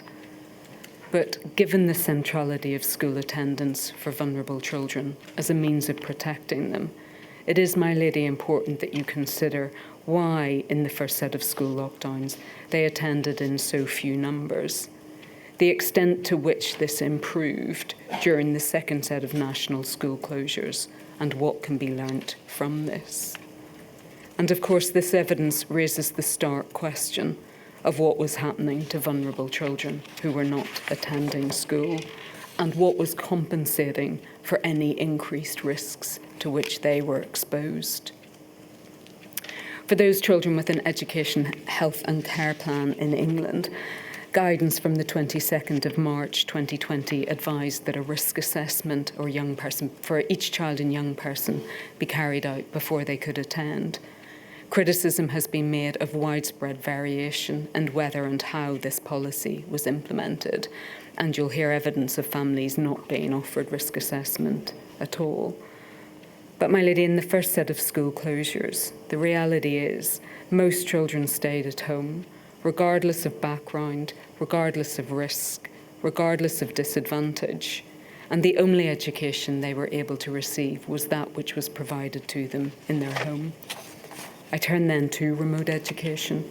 You're going to hear evidence about the sorts of education that was being provided. It might include children being set tasks to do, or for some children it might have involved live online teaching or the provision of a recorded lesson. The Sutton Trust in its evidence suggests that in the initial stages of the pandemic, in deprived areas, schools were more likely to set work with physical sheets or workbooks. And you'll hear evidence about provision in the state sector being very mixed, whereas private schools had more mature systems and ability to pivot to the provision of live lessons. There was no requirement in England to provide any form of remote education until the 22nd of October 2020, and consistent with the evidence that the Department for Education hadn't planned for mass school closures prior to the 18th of March, prior focus on remote education was limited. This is confirmed by Mr. Slater, who says that prior to the 18th of March 2020, the government's focus was on keeping schools open and plans for remote education were not being developed at a systemic level. The scale of the challenge involved in providing education to children in their homes was huge, not least because of the numbers of children who didn't have adequate access to a device. A draft business case prepared for the Department for Education in June 2020 makes this clear. It estimated that there were 1.3 million children aged under 19 who lacked access to an appropriate device that they could use for their continued education or social care support.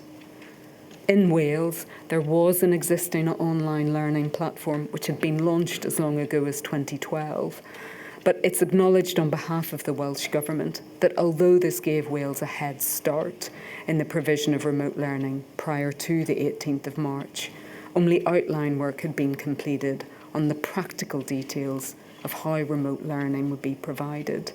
And my lady, you'll hear evidence that there was existing and mature online platforms in Northern Ireland and Scotland too. But Module 8's expert will be asked in her evidence about the extent to which this existing provision actually translated into an advantage for children in those parts of the UK. But it seems clear that across the UK, children lacked access to devices. And my lady, as I've touched upon, the evidence from the Children and Young People's Voices research also speaks to those other barriers that children face too. In its report, the National Foundation for Educational Research, which was published in July 2020, but which set out research on education that had been provided in April, and which covered all 4 nations of the UK, set out some stark findings about what was being provided by way of remote education. It found that almost all pupils received some remote learning tasks. Almost half of all children in exam years 11 and 13 were not provided with work. Of course, my lady, that's likely connected to the fact that exams had been cancelled. Just over half of children receiving remote education did not usually have online lessons, that is, live lessons. Getting worksheets or recorded video was more common. Most pupils spent less than 3 hours a day on remote learning. That was consistent with Ofcom's report from Revealing Reality. So Ofcom's Children's Media Lives Life in Lockdown report, dated August 2020. My lady, this provided analysis of the findings from a COVID-19 specific wave of longitudinal children's media lives. And although, and the report explains this, it was a relatively small sample, but the participants had been chosen to reflect a broad cross-section of children across the UK in terms of age, location, ethnicity, social circumstances and access to technology. And in its summary of key findings, Ofcom concluded that children learning remotely were not doing as much schoolwork as they would in regular time, and that this meant most children were lacking structure and routine and were instead spending a large amount of time online and alone in their rooms, although some developed a more structured routine. Ofcom states, TikTok was hugely popular, rivaling other media activities. Most were using the TikTok app for several hours each day and reported that it was a good way to kill time. The study found that most of the children in the sample not in school were completing around 1 or 2 hours of schoolwork a day. And my lady, you'll hear evidence either commissioned by the Department of Education or that it was aware of. And that includes, for example, Ofsted's report published in July 2020, which were also consistent about the variability of education that children were receiving while schools were closed. My lady, you'll hear evidence from the Department for Education in England about how the provision of remote education improved, particularly during the second set of school closures, and as I've said, about the greater numbers of vulnerable children who attended. But my lady, you'll wish to test and ask questions in relation to the proportion of vulnerable children who continued not to attend school. My lady, I'm going to touch very briefly on some of the facts in relation to January 2021. The short point is that it was clear, both during the first set of school closures and after, that they had been seriously detrimental to children.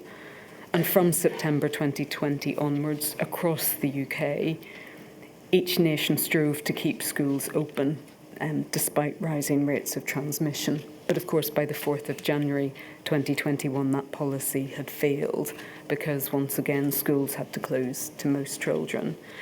The reasons why, and specifically the epidemiological rationale for these closures, is all the more important, given Sir Gavin Williamson's evidence to the inquiry. In summary, he states that the decision to close schools in January 2021 was not required, and that, in his words, it was a panic decision made without having children's interests front and centre. My lady, Mr Johnson rejects that characterisation of the decision, and both will be asked questions about what appears again to be a significant difference in their evidence. Sir Gavin Williamson suggests in his evidence that he considered that plans for mass testing in schools to be adequate to meet the challenges that the Alpha or Kent variant posed. But that's an issue that requires scrutiny, particularly, for example, in light of evidence that revealed by a paper of the 15th of December 2020, that there would be a need to identify, train and mobilise 49,000 people by the 4th of January 2021 in order to implement testing. And it was suggested that this would require the deployment of military personnel across the country. So, my lady, those issues and where the plans for testing actually stood be considered. And you'll also hear a bit about the position that had been reached as well in each of the other parts of the United Kingdom also in that regard. But as you know from Module 2, in England, many primary schools both opened and closed on the 4th of January. And the issue, putting to one side Sir Gavin Williamson's view that this was a decision that was a mistake, is the apparent chaos of the situation in the days leading up to that, despite the experience of March 2020. And you'll hear evidence from the senior education leader, Sir John Coles, about this. He reflects in his written evidence to the inquiry that the events prior to the second closure period were worse in the space of a week, immediately before the Christmas break, when leaders, particularly in London, were already managing local concerns resulting from rising infection rates. The government announced that schools could designate 18th of December as an additional inset day, that all secondary schools would be expected to arrange for mass asymptomatic testing of staff and students at the start of term, and that secondary schools should have a staggered start to term. And he goes on to say that it was initially unclear that the secondary staggered start was an instruction rather than a permissive piece of guidance. And he gives evidence that he sent a message expressing his serious concern about the lack of coordination and clarity in government messaging.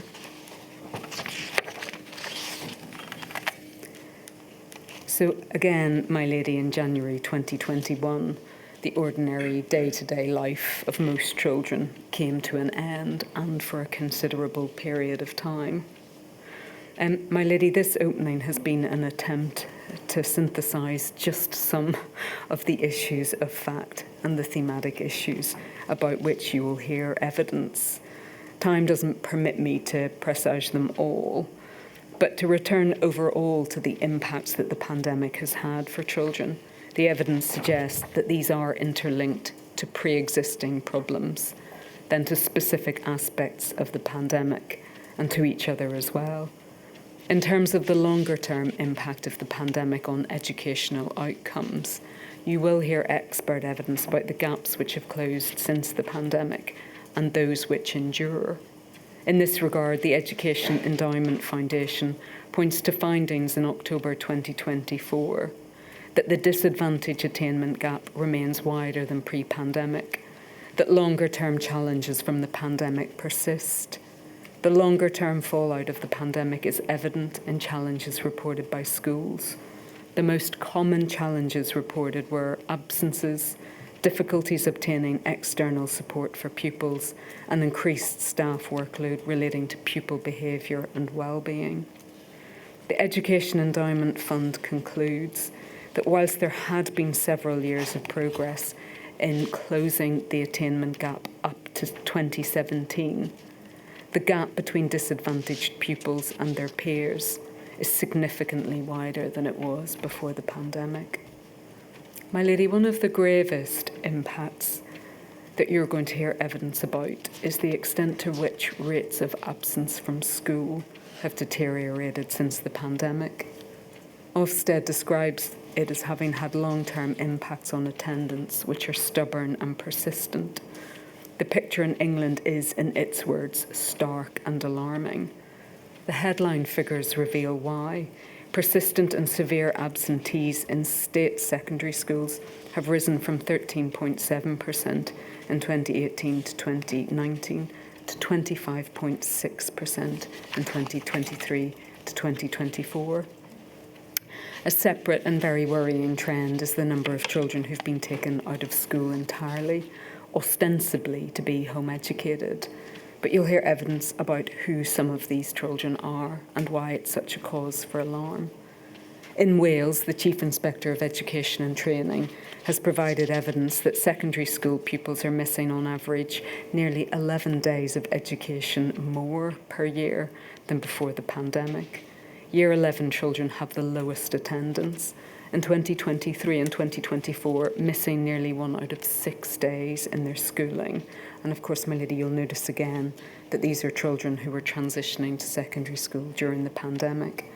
There's also a significant gap at secondary school between children eligible for free school meals and those who aren't. On average, secondary school students eligible for free school meals in Wales are losing 1 day a week of their education. And the position is also true in Wales that children electively home educated is becoming significantly higher. It's more than doubled from 2019 to 2022.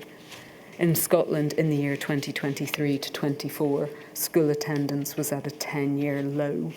The rate of persistent absence was 31.4% of all pupils, as compared to a pre-COVID level of around 20%.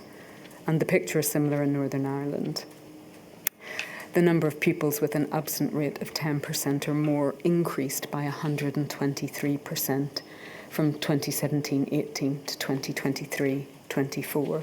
And it's reported that 4.9 million school days were missed in 2023 to 24. And in its evidence to the inquiry, Barnardo's highlights that youth unemployment reached 642,000 in December 2024. The increase in the number of young people not working because of their mental health has been rising since the pandemic, according to Barnardo's. And this is evidence echoed by the Youth Futures Foundation. They state that analysis of data up to January to March 2025 shows that 12.5% of those aged 16 to 24 in the United Kingdom are not in education, employment or training, and that this has risen since the pandemic. And again, my lady, you may wish to reflect on the ages that these young people too would have been during the pandemic. In 2025, Nearly half of all young people who are not in education, employment or training reported having a disability. The Youth Future Foundation thinks that the pandemic has compounded the problem because the proportion of young people with a disability citing mental health as their main health problem has risen to 67.9%. My lady, I was going to move on, if I may, then to Module 8's approach. So before I finish this submission and pass the baton on to core participants, it's important that I explain the approach which Module 8 has taken to the evidence and to clarify an important preliminary point. Of course, much of the focus on this module will be on the harms caused to children by the steps taken to limit transmission of COVID-19. That focus does not imply on the part of the inquiry any conclusion that the decisions to close schools or to lock down were wrong or not justifiable, having regard to what was known or indeed not known at the time. The broad statement which emerged during the pandemic and the concerns which informed it, that schools should be the last to close and the first to open during a pandemic, appears now to be accepted by many as the right approach. But that approach might have to yield in the face of a virus more transmissible than COVID-19, or with a higher mortality rate than COVID-19, or which is more lethal to younger people. It's acknowledged by the inquiry that the fact that COVID-19 did not pose a risk of death or of very severe illness to most children should not be a cause for complacency. It appears, but these are questions that will be put to Professor Sir Chris Whitty, that no scientist can say that a future pandemic is unlikely to pose a greater risk to children's lives than did COVID-19. It need only be contemplated for a moment what it would have been like had COVID-19 posed the same risk to children as it did to older people, or indeed if it had killed more younger parents, to see why it's important that Module 8 avoids simplistic approaches. Module 8 will call evidence from witnesses about how schools might be made more resilient to future pandemics.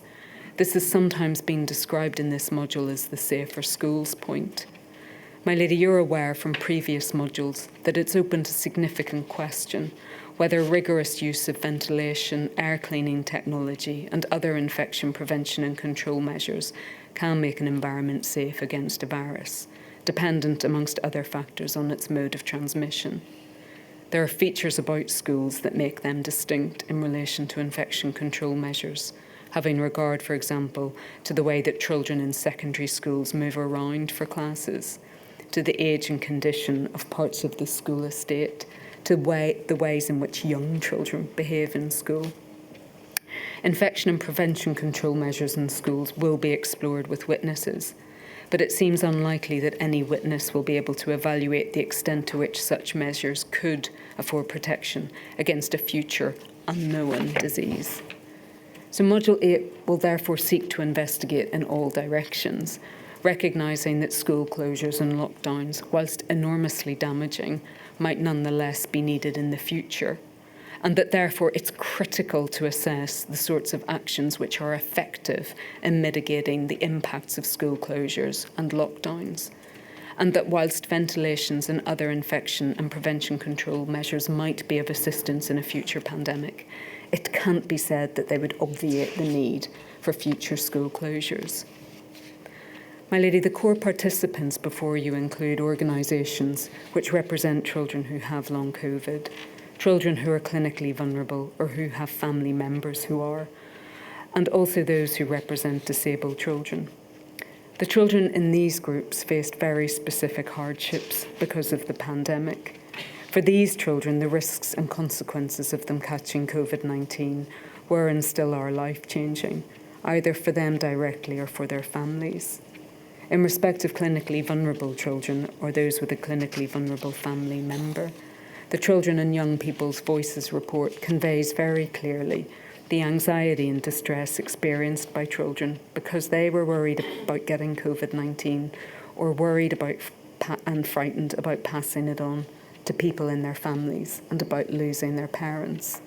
Their fear is hardly surprising, given the sheer number of people who were dying from COVID-19. This is captured in the Every Story Matters report in an account from a therapist who stated, "That was a big thing actually, a lot of people blaming themselves for COVID deaths in the family.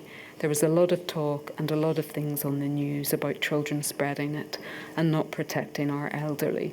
You'd get kids with all this guilt and shame because grandma died and they're blaming themselves, and that was really common." One child recounted in the Children and Young People's Voices report that her little brother had complications from chemotherapy.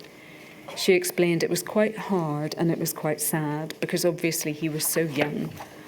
We'd just be upstairs while he would be downstairs, and he would just be screaming because he hates injections.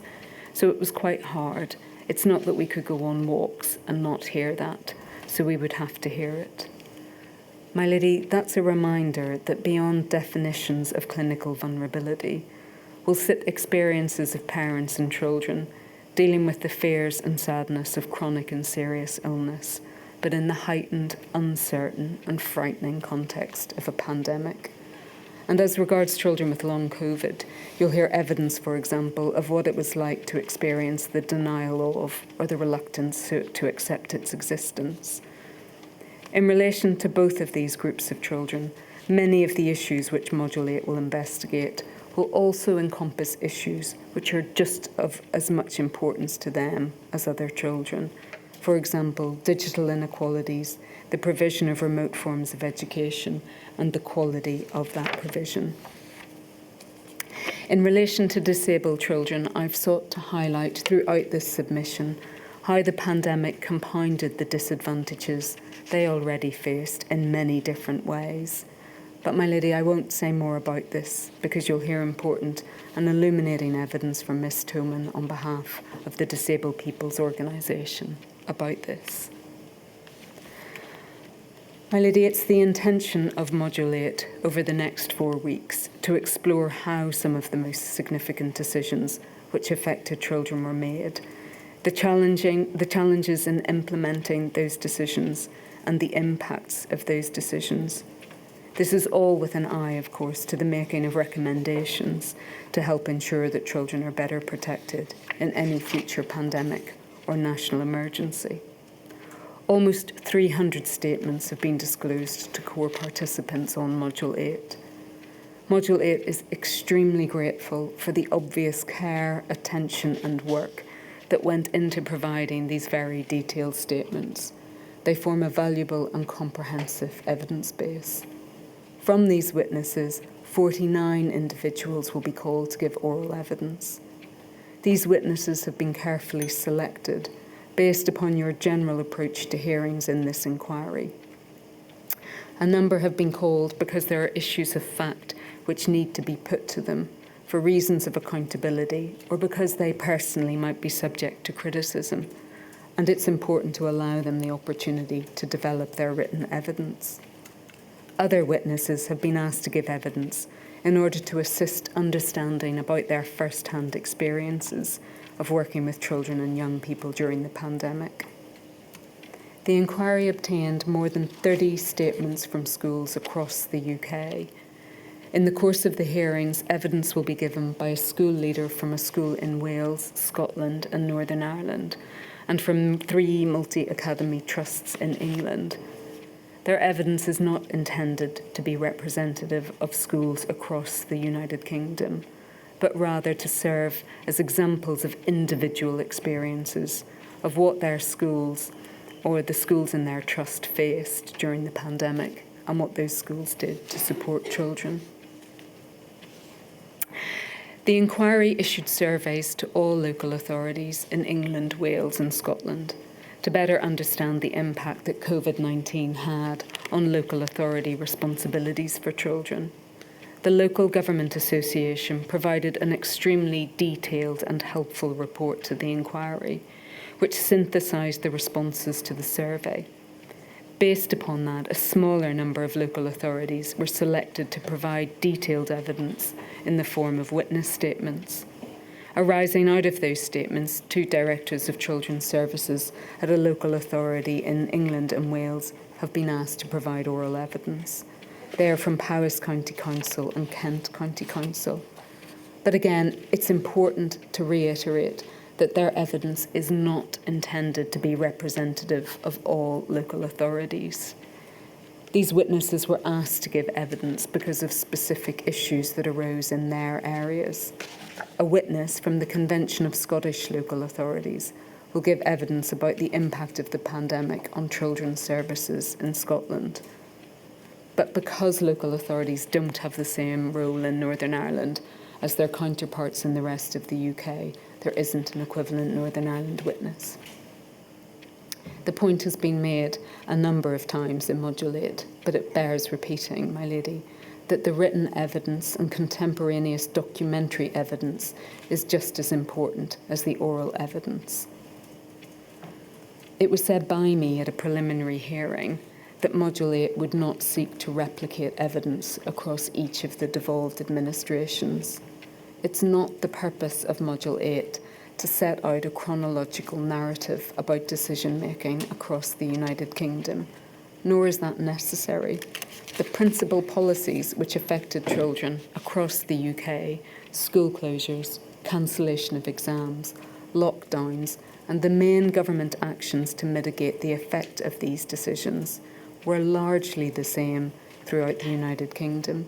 There are some differences, but they do not appear to Module 8 to be so significant so as to warrant exactly the same evidence being called across the UK. There are some exceptions that are more substantial. For example, the differing approaches that were taken to the rule of 6 across the UK, and that difference will be considered. But differences of this nature are the exception rather than the rule. In addition, you will hear evidence from some UK-wide organisations who will give evidence about impacts across the UK. It's accepted that there are regional disparities across the UK, for example, having regard to educational attainment, but that appears to be the position in each part of the UK. In other words, the broad picture of the impacts of the pandemic and which children were disadvantaged appears consistent across each part of the UK. In addition, my lady, you heard evidence about the decision to close schools in Modules 2, 2A, B and C from witnesses including Mr John Swinney, Mr Mark Drakeford, Miss Leonard Morgan, Mr Vaughan Gething, Lord Weir, and also from Baroness Foster and Miss O'Neill, who was the then Deputy First Minister in Northern Ireland, about how decisions to close schools were made. You will hear evidence from some devolved administration witnesses again, and it may be that their evidence overlaps with evidence that they gave in Module 2. But Module 8 is going to endeavour not to repeat questions that have already been asked. And, my lady, it's obviously important that no one loses sight of the fact that this is the 8th module of a single inquiry, which has already heard a vast amount of evidence, some of which is important to Module 8. But conversely, in Module 2, you didn't hear evidence from important witnesses like Sir Gavin Williamson or Miss Vicky Ford, the former Parliamentary Under-Secretary of State in the Department for Education, who had responsibility for children's social care. And, my lady, the witness timetable has been structured so that witnesses are grouped together by topic or theme where it's been possible. And with your permission, the inquiry will ensure that on any given day, other statements relevant to the issue or statements from the devolved administrations touching on the same issues are published. My lady, evidence of the ongoing impacts of the pandemic on children show how consequential it has been for children and that it's had a long reach. These consequences reveal much to future decision makers about how critical it is to understand children's lives and the potential for decisions that are disruptive of childhood to have powerful aftershocks. The pandemic may also reveal deeper truths about how we as a society treat children and what we expose them to. On behalf of all of those who have contributed to Module 8, including core participants, I hope that we may, in a way that is collegiate and respectful, assist you in throwing light on that. My lady, that's the conclusion of the opening submission. I think it's important, though, that I say that we're all only in this room, and this opening can only be given and the witnesses called because of a huge amount of work and industry that has been done by junior counsel, the solicitors team, and the paralegal team as well. And it's important that I make that clear. And of course, it goes without saying that there will be people that sit behind all of the core participants too who have contributed to that effort. Thank you very much indeed, Ms Dobbin. Looking at the time, Mr Broach, you could go now if you wanted to, or I know you're expecting to go this afternoon. It's up to you. In your hands, my lady. I'm ready if it would assist. I can go now, or we can take the agenda. Go now. Very good, my lady. Thank you.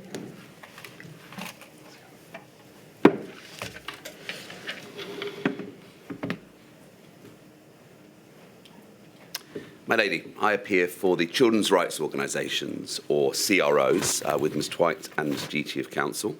And as your ladyship knows, the CROs are 5 leading organisations working in the field of children's rights. Save the Children UK, Just for Kids Law, the Children's Rights Alliance for England, the Centre for Young Lives and the Child Poverty Action Group.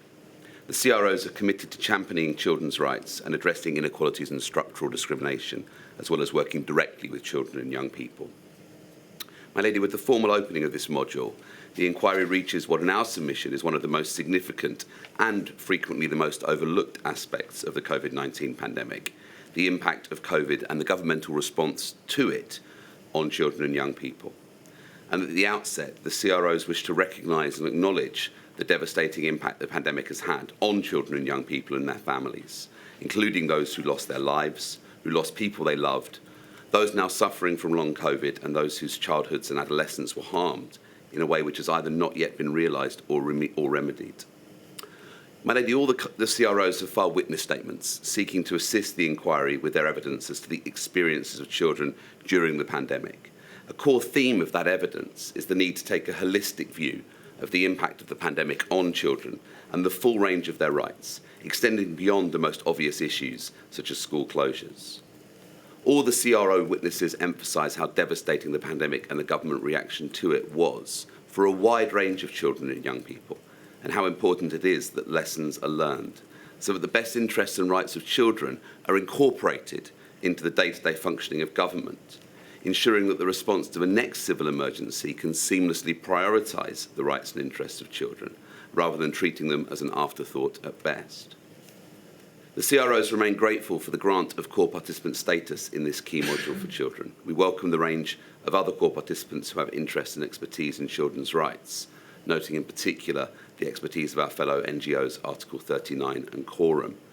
We are grateful for the open and inclusive approach taken by the full Module 8 team in working with core participants, including in relation to both the preliminary hearings for this module. My lady, we filed written submissions for today, and those can be summarised in 3 headline points. First of all, we say that the rights and interests of children and young people were routinely overlooked or deprioritised throughout the pandemic, and indeed were actively undermined at times when statutory entitlements were taken away or diluted. Our second point is that this lack of focus on the rights and interests of children was systemic. It wasn't an unfortunate oversight. It resulted from a failure to embed the rights and interests of children in the centre of the machinery of government.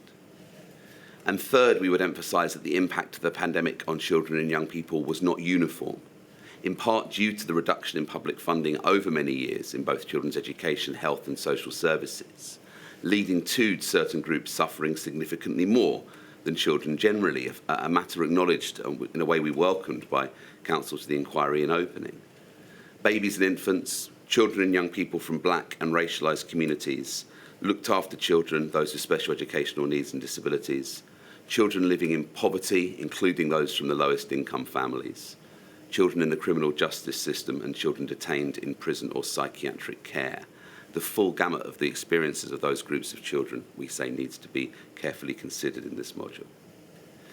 In particular, we submit that the key evidence the inquiry needs is not whether children were routinely overlooked throughout the COVID-19 pandemic. We submit that's overwhelmingly clear on the evidence that your ladyship has already received. What the inquiry needs to understand in our submission is why this happened and what needs to be put in place now to ensure that the rights and interests of children are at the centre of the response to the next civil emergency. The written evidence before the inquiry for this module puts beyond doubt that many children suffered significant and long-term harm during the pandemic, and we submit that much of this harm was unnecessary. And we invite the inquiry to take stock of the fact that it's clear, we say beyond doubt, that many children suffered unnecessary harm from the governmental response to this civil emergency. And we reiterate that the central focus should therefore be on understanding how this could have happened and what could be done differently next time. Our theme that harm resulted directly from the structural deprioritisation of children and their rights by the UK government over many years leading up to 2020 is something that we will reiterate in our closing submissions, and we will refer the inquiry to the extensive evidence of swinging cuts to children's services and youth services in the years leading up to the pandemic and the very significant negative impact these had on the well-being of children and young people. The theme of the fragility of services to which Counsel to the inquiry referred in opening. And we agree with the submission from Counsel to the inquiry that the impact of the pandemic was interlinked with pre-existing problems. We say the pandemic applied rocket fuel to the structural disadvantages that children face in a context where key decisions were taken without any sufficient regard to what the impact on them would be. And in that regard, we adopt the evidence of Helen McNamara, the Deputy Cabinet Secretary during the pandemic, who during evidence for Module 2 described her concern about the invisibility of children in pandemic decision-making. The inquiry has evidence for this module of multiple failures to consult even the relevant Children's Commissioner adequately or at all when key decisions were taken. We welcome the approach that the inquiry is clearly taking, that children will not be treated as a homogenous group in this module.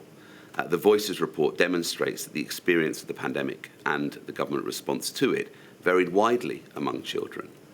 And we say the pandemic both exacerbated pre-existing inequalities and structural discrimination, such as widening the attainment gap between children living in poverty and their peers, and impacted vulnerable children the hardest. And it's essential that the module prioritises the experience of those who were hardest hit. We pick out, for example, disadvantaged children whose physical and mental health suffered most from the lack of clarity as to lockdown messaging, as they did not have the private outdoor space that their more affluent peers may have benefited from. In our submission, both the disproportionality of the lockdown rules on children and the lack of clarity as their application led to far greater harms than were necessary. It appears to the CROs from the written evidence for this module that the detriment to children which would inevitably accrue from interventions such as the rule of 6 was simply not considered adequately or at all by relevant decision makers at the time. And equally, decisions about what services to close or reopen often prioritised adults or the economy over children's well-being, with playgrounds closed in some areas while pubs were open.